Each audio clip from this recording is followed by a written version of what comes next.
Okay, welcome. For this little clip today, I'm going to talk about breaking dependency, and this will be based on a newsletter that just went out this week. That was the topic, and the mindfulness classes that were run this week were based on this theme, on breaking dependency or even codependency when there's dependency between two of you or more. It could be one person in a group, or one person in a team.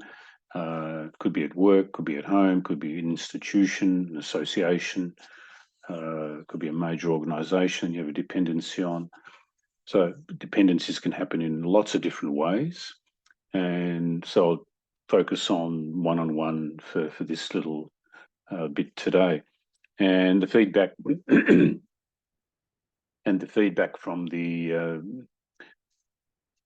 class was pretty good. So some of the feedback was that was really strong. Wow, magic, extraordinary. So yeah, really big topic. When we're talking about relationships, it affects us all to some degree, and everyone has had some dependency at some time. And just for this presentation here, this little clip here, to talk about the dependency to two sides. One's normally a giver, one's normally a taker.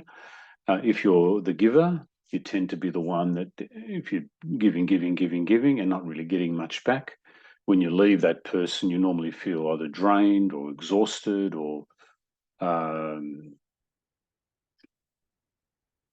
trapped, smothered, uh, because you're just giving, and you're not getting much back. You can do it for a little while. It's in an emergency, definitely need to do it. But other times, other times it can be too much if it's just done over and over and over, and energetically there's not an equal exchange for you. If you're the taker, so with the giver, talking about the giver, if you do that for too long, you end up turning into a martyr. Woe is me, and draining, and maybe even getting sick, because it can affect your health quite strongly over time. If you're the taker, you tend to be the one that's needy, keep wanting. You become clingy. You become dependent on having that person around to get anything done. It just becomes an addiction sometimes. Uh, you fear losing them if they're not around.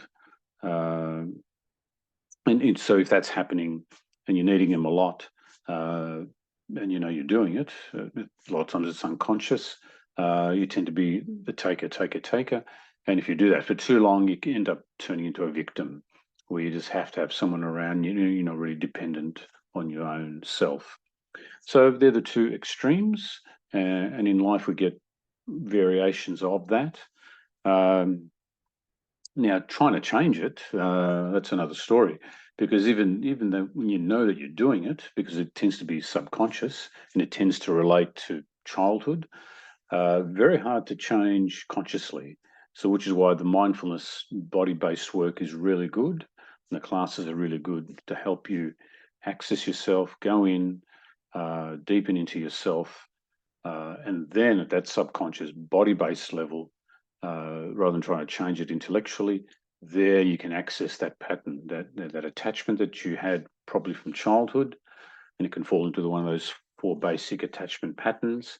Either you had a secure childhood with your caregivers, or an anxious one where they're there sometimes and not always there, or avoidant one where you had to do it on your own, give up on getting help from them, or disorganized where there's just no help at all. You end up being the one as a child, helping, being the parent for the people who are your caregivers, and that doesn't work, of course, and that can be very disorganizing for you, and a lot of stress. And of course, it then long term leads to health issues and reactions and dramas in your life, and has a big bearing on the relationships you have with people and who you partner up with. And all of that, very hard to change consciously. But at the subconscious level, when you can close your eyes, go in, deepen, drop in, then we can change it. And of course, that's what I did this week with the group. And that program was recorded, and that'll be going onto my app as well, that I talked about in the previous clip here. So highly recommend it. But what are some of the things you can do? Self-meditation, go in, feel into that pattern, notice where it is in your body, play in your mind what it is. Why can't you break from that person? Especially if you're the giver, if you're giving, what's your fear? That if you break it off, you're going to upset the other person, or they're going to collapse, or something bad's going to happen, or you're going to lose them, their friendship, they're going to hate you forever, whatever. And of course, often that's not what happens. If you do actually break it, yes, there's an initial upset from the other person, but you'd be amazed how often that other person finds other ways to fulfill what their neediness is.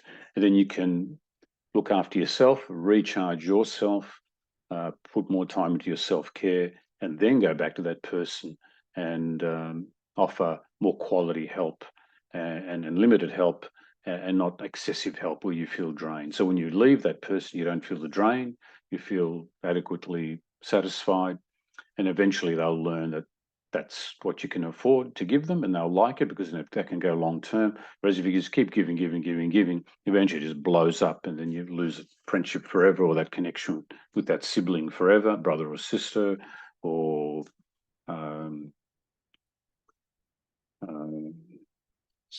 son or daughter, or even a partner. It can just blow up and never recover.